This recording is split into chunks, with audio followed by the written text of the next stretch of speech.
Shalom, sedang berjumpa pagi ini dalam ibadah kapel kita. Dan pagi ini saya ingin membagikan renungan yang singkat bagi kita sekalian, dan kiranya renungan dari firman Tuhan ini menguatkan kita dan kita boleh belajar terus, bertumbuh terus dalam pengenalan yang benar akan Allah. Baik, sebelum saya menyampaikan renungan pagi ini, mari kita berdoa. Bapa, terima kasih untuk kasih dan kebaikan Tuhan bagi kami hari ini. Engkau sudah menuntun kami, memimpin kami di tengah situasi pandemi ini, dan kami boleh tetap ada dalam pelayanan, dalam pendidikan, dalam pekerjaan dan kehidupan keluarga kami masing-masing. Semua karena Tuhan yang memimpin, Tuhan yang menolong, menyertai kami sekalian. Terima kasih, berkati hari ini kami mau belajar dari firman. Kiranya kami boleh bertumbuh bersama dalam pengenalan yang benar akan Allah. Terima kasih Tuhan, dalam nama Tuhan Yesus kami berdoa. Amin. Baik, dalam semester ini Badan Pelayanan Mahasiswa mengambil satu tema, dampak pandemi COVID-19 bagi pelayanan dan pendidikan Kristen. Nah, ini tema yang penting, menarik di tengah situasi pandemi kita. Saudara, di tengah situasi ini ada banyak orang yang menjadi khawatir, menjadi takut, bimbang, dan rasa seperti hilang harapan. Nah, di dalam Lukas pasal yang ke-13 ayat pertama sampai dengan ayat yang kelima dikatakan demikian, pada waktu itu datanglah kepada Yesus beberapa orang membawa kabar tentang orang-orang Galilea yang darahnya dicampurkan Pilatus dengan darah korban yang mereka persembahkan. Yesus menjawab mereka, "Sangkamu orang-orang Galilea ini lebih besar dosanya daripada dosa semua orang Galilea yang lain, karena mereka mengalami nasib itu? Tidak. Kataku kepadamu, tetapi jikalau kamu tidak bertobat, kamu semua akan binasa atas cara demikian. Atau sangkamu ke-18 orang yang mati ditimpa menara di dekat Siloam lebih besar kesalahannya daripada kesalahan semua orang lain yang diam di Yerusalem?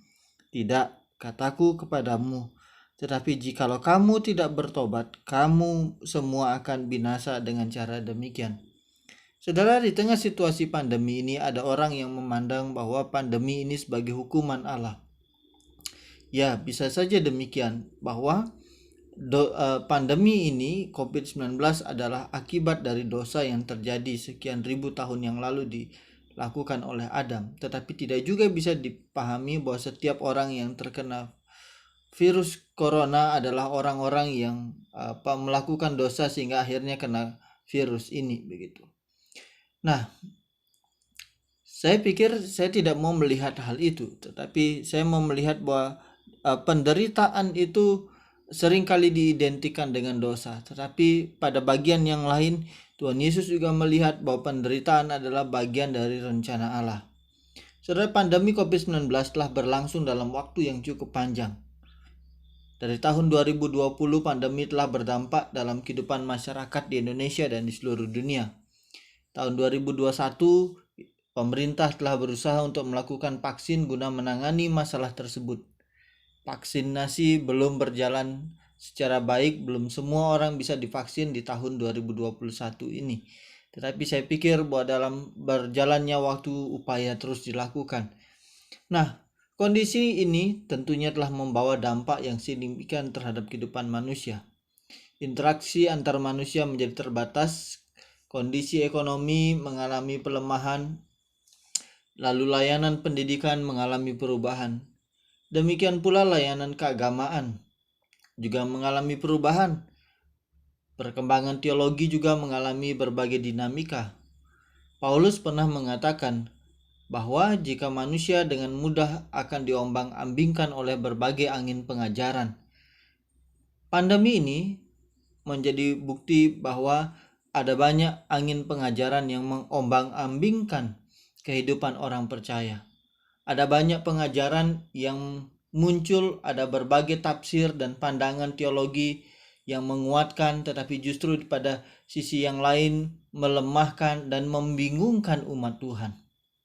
Saya menilai bahwa pandemi ini bukanlah sebuah situasi yang semata-mata menakutkan. Saya menilai bahwa pandemi ini bukan semata-mata situasi yang negatif. Dalam segala sesuatu Allah bekerja, menyatakan kasih dan kemuliaannya. Saya berpikir bahwa pandemi COVID-19 telah menjadi pemicu terjadinya perubahan positif dalam pelayanan gereja. Setiap situasi tentunya tidak hanya dimaknai secara negatif, tetapi secara positif. Saya melihat bahwa dampak pertama dari COVID-19 ini adalah dalam pelayanan. Dari gedung menuju rumah. Pola ini sebenarnya dulu ketika masa-masa perjanjian lama kemudian beralih masuk dalam perjanjian baru, pelayanan banyak dilakukan di gedung-gedung dan dimonopoli oleh orang-orang tertentu.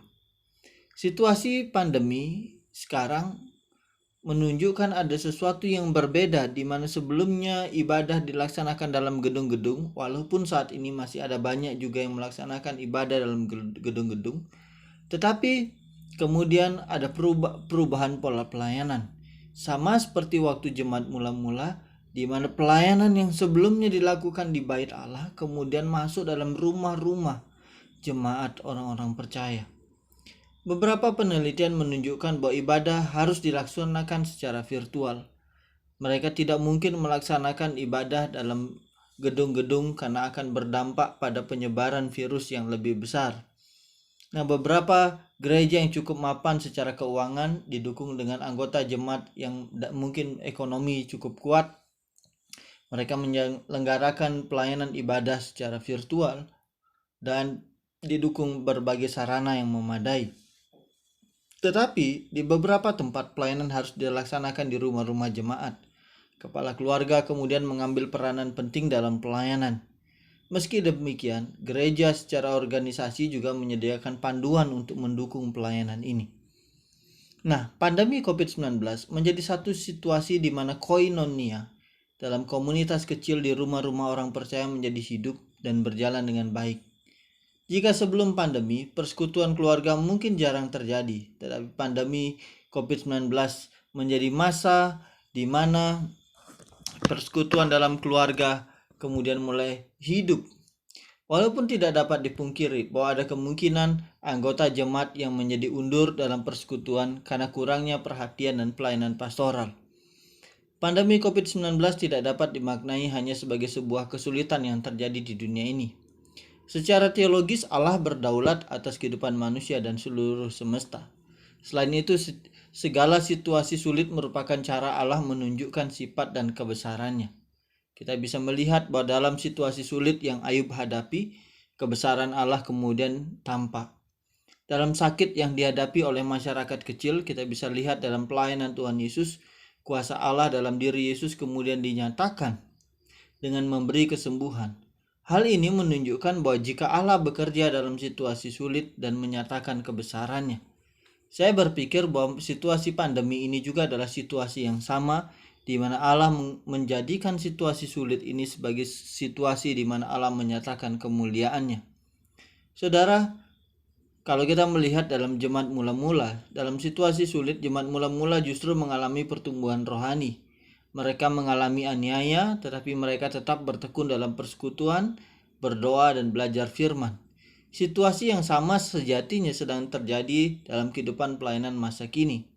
Jika selama ini pelayanan dalam gereja dimonopoli oleh beberapa orang, situasi pandemi telah berhasil memaksa setiap anggota keluarga melayani dalam keluarga mereka masing-masing. Kondisi ini tentunya telah membuat keterlibatan jemaat dalam pelayanan ibadah dalam rumah mereka masing-masing. Pelayanan dalam gedung-gedung gereja mungkin saja dirasakan oleh beberapa orang, tetapi ada orang-orang yang pasif di dalam gereja dan mungkin kurang memperoleh perhatian.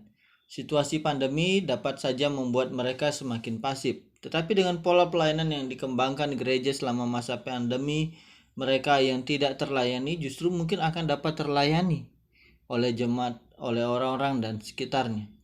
Kita bisa lihat bagaimana kesaksian dari Pendeta Susanto dalam pelayanan di Tandang.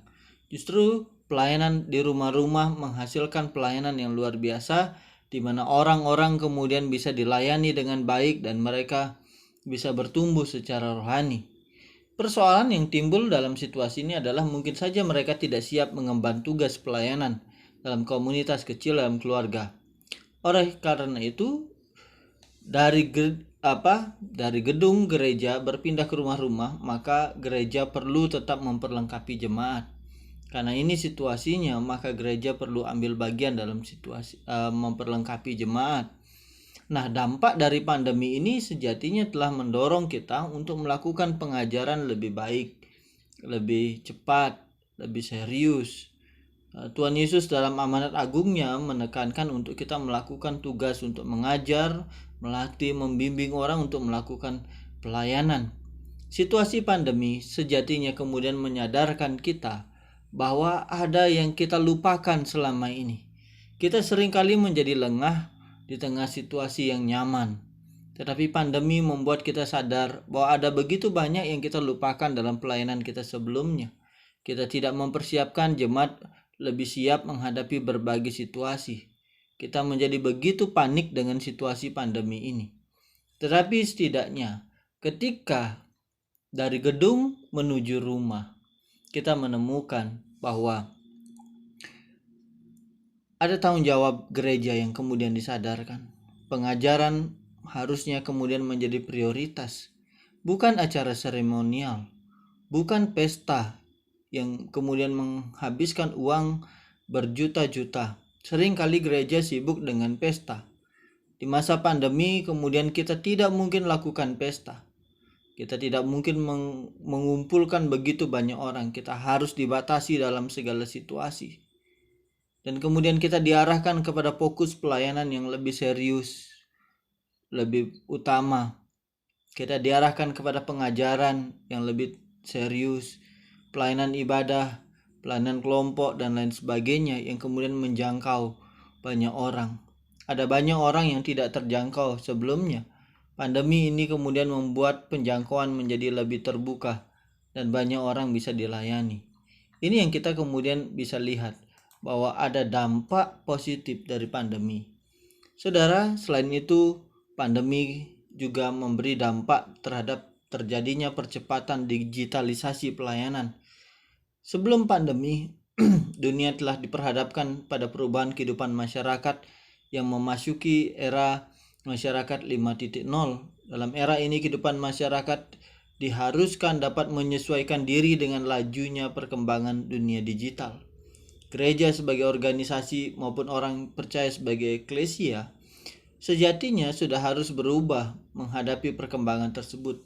Hanya tampaknya arah menuju pemanfaatan gereja, pemanfaatan media digital dalam pelayanan gereja masih sangat lemah.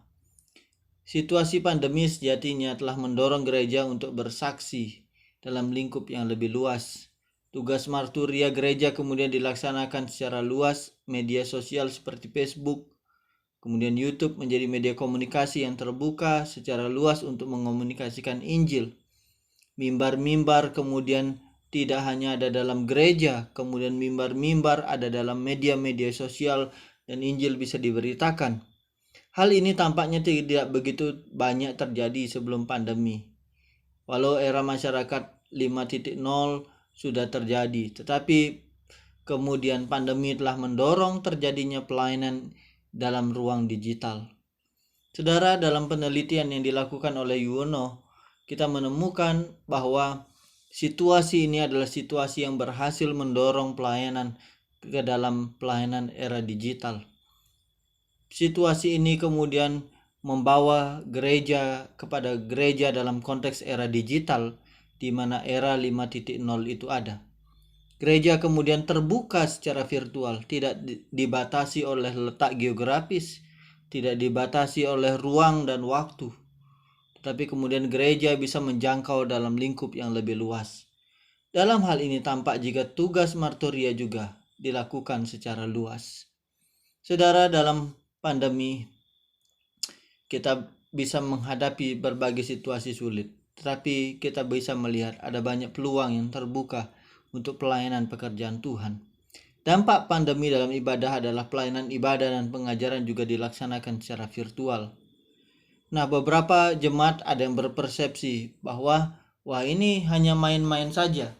Ada yang mengatakan bahwa ini tidak serius, ibadah yang tidak serius.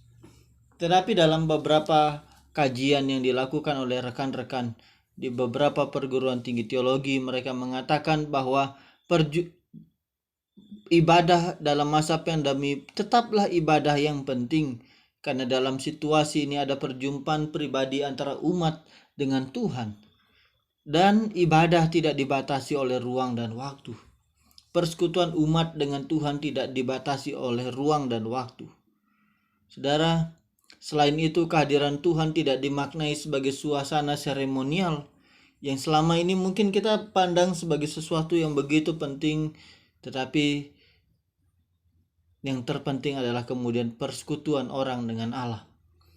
Oleh sebab itu, ibadah secara virtual harus dimaknai juga sebagai persekutuan, dan setiap orang membangun persekutuan dengan Allah. Nah, ibadah yang dilaksanakan secara virtual itu adalah sebuah upaya untuk tetap membangun iman jemaat di tengah situasi pandemi. Dalam hal pengajaran, dampak bagi pendidikan Kristen itu menunjukkan bahwa pandemi telah menstimulus terjadinya pelayanan kelompok sel secara virtual. Ada beberapa tempat yang menunjukkan hal ini. Dalam pelayanan yang saya dan Pak Samuel lakukan sendiri, dari tahun lalu kami sudah menjalankan ibadah KTB secara virtual. Setiap minggu kami melaksanakan KTB, belajar firman Tuhan, bertumbuh bersama, mengajukan pertanyaan, berdiskusi bersama. Dengan pertanyaan-pertanyaan lebih ringkas, tetapi kami bisa menemukan makna kebenaran firman Tuhan yang menguatkan kami di tengah situasi pandemi. Saudara, hal ini menunjukkan bahwa jika pandemi telah mendorong terjadinya inovasi pelayanan berbasis media digital, kondisi ini kemudian secara tidak langsung telah mengubah pola pelayanan menjadi relevan dengan perkembangan zaman. Inilah yang terjadi di tengah situasi kita. Jadi pandemi bukan hanya berdampak secara negatif, tetapi pandemi telah berdampak pada terbukanya peluang pelayanan lebih terluas dan pengajaran bagi banyak orang. Selain itu, pandemi telah mendorong terjadinya maksimalisasi tugas diakonia gereja. Pandemi juga telah membuat gereja sebagai organisasi maupun individu harus memikirkan lebih maksimal pelayanan diakonia. Jika selama ini mungkin kas diakonia tidak digunakan dengan baik, atau mungkin beberapa gereja menggunakannya, atau mungkin kita tidak memikirkannya, tetapi pandemi memaksa kita untuk memikirkan hal itu. Kondisi ekonomi yang merosot menyebabkan pendonor dana pelayanan mengalami kesulitan. Hal ini tentunya berdampak pada pelayanan yang dilakukan oleh para gereja, utusan misi, pelayanan sosial, dan berbagai lembaga lainnya. Sementara pelayanan diakonia harus dilakukan, ada banyak orang yang mengalami kesulitan secara ekonomi. Mereka mengalami masalah secara ekonomi.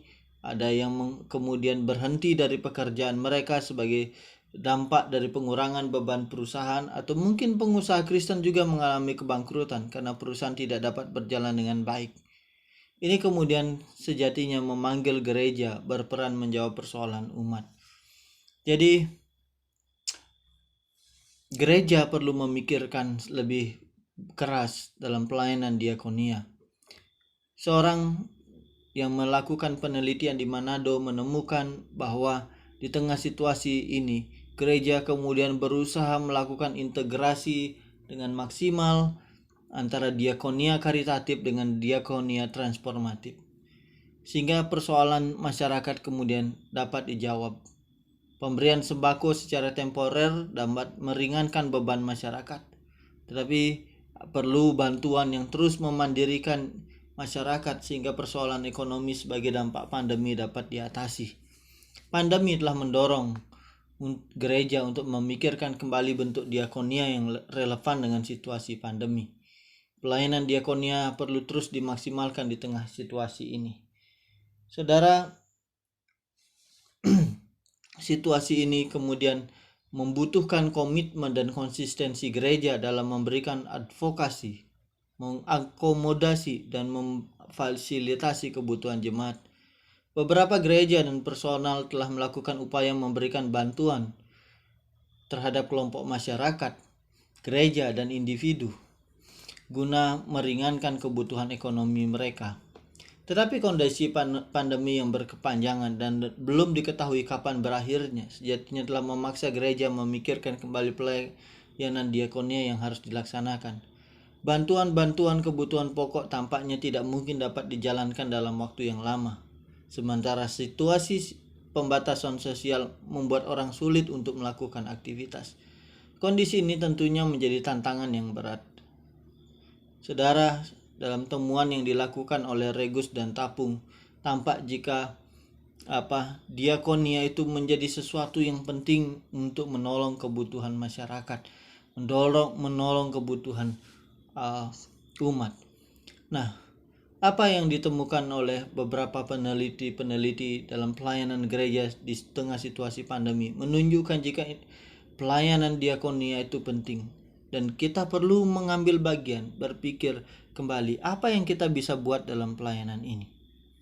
Dari 3 dampak ini, maka kita perlu sejatinya memikirkan kembali bagaimana ibadah kita di tengah situasi pandemi. Kita sedang berada dari gedung menuju rumah, di mana kita harus membangun persekutuan kita bersama dengan keluarga, yang selama ini mungkin tidak terjadi. Kita sibuk dengan pelayanan di gereja, dengan semua aktivitas di gereja, dan terkadang kita lupa ada pelayanan dengan anak, istri, dan suami di rumah.